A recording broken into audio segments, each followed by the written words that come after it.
here today, famous MMA fighter, and famous member of the Gracie family, and welcome to Newmarket, Ontario, Canada. Just tell us where you are today and what you're doing here, please, Royce. Man, I'm in cold Newmarket, Ontario, Canada. I came over to do a seminar. It's gonna be like a gathering for Chris Robinson School, and my brother is here, so we got a lot of good guys. And what are you working on today with the membership? Specifically, any big plans or anything new and fresh, or? Royler and I already talk. I'm gonna do a review. Most of the people probably gonna be a review on the self-defense part that Gracie Jiu-Jitsu has to offer, and then Royler will go into the fighting techniques. So we already made the schedule, already made the plan. Great. And so it's kind of cold here compared to where you're from, in California, right? Just a little bit colder. Did you bring your mittens? And glad they don't have the snow on the ground yet. It'll come soon enough. Well, it's a pleasure to have you here.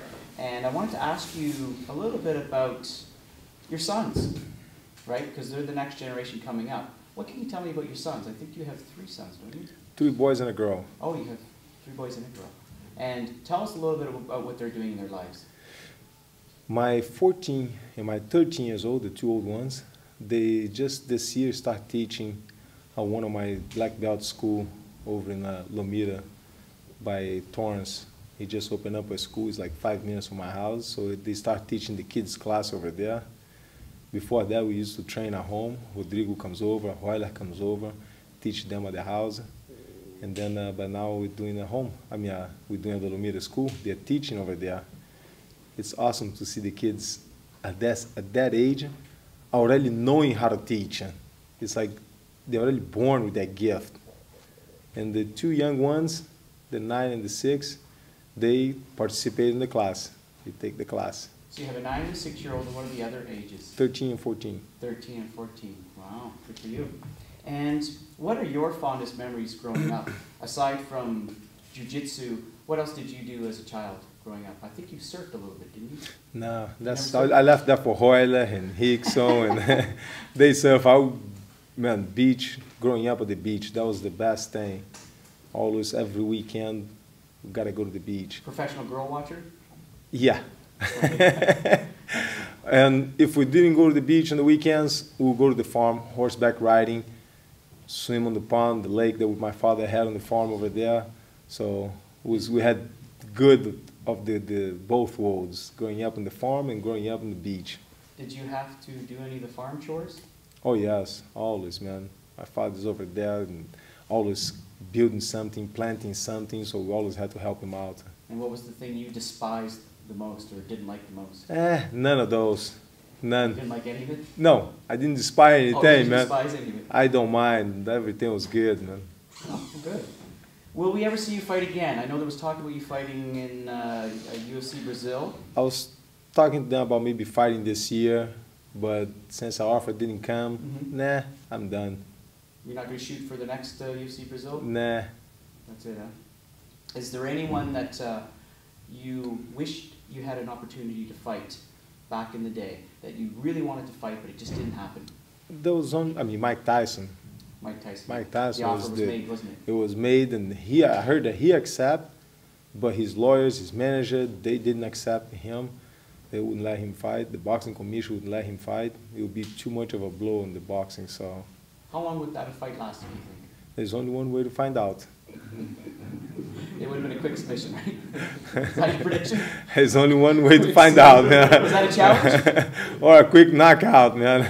If Tyson knocked on your door, would you make that fight happen? Or would you try to make that fight happen today? I'm a prize fighter. Make me an offer that I can refuse. And I was asking Royler about some of the younger fighters coming up. Who do you favor, be it jiu-jitsu or grappling or MMA? Who are some of the fighters that you think are the future? I like the guys that know how to use strategy, not the guys that just tough and talent. And there's loads of talented people out there and tough guys, but being talented and tough, that goes away with time. You gotta know how to use strategy. You gotta know how to train, how to set up the whole training camp, and it's not just show up and it's a fight. No. And are there any particular fighters that you favor today? Look at the guys there on the top. Those are the guys that know how to use strategy. St. Pierre, very good in using strategy. See,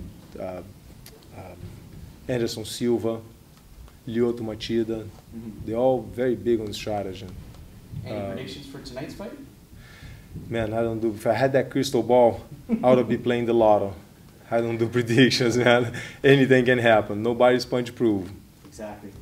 And I asked Royler the same question. If you never decided to get involved with Gracie Jiu-Jitsu, I know you didn't really have much of a choice probably because it was in the family, but what would you be doing if you weren't a part of Gracie Jiu-Jitsu or competing? I just know that whatever I've done, what I would do, I would be the best. Good. Any words of wisdom or inspiration you can offer the kids that will be watching this video?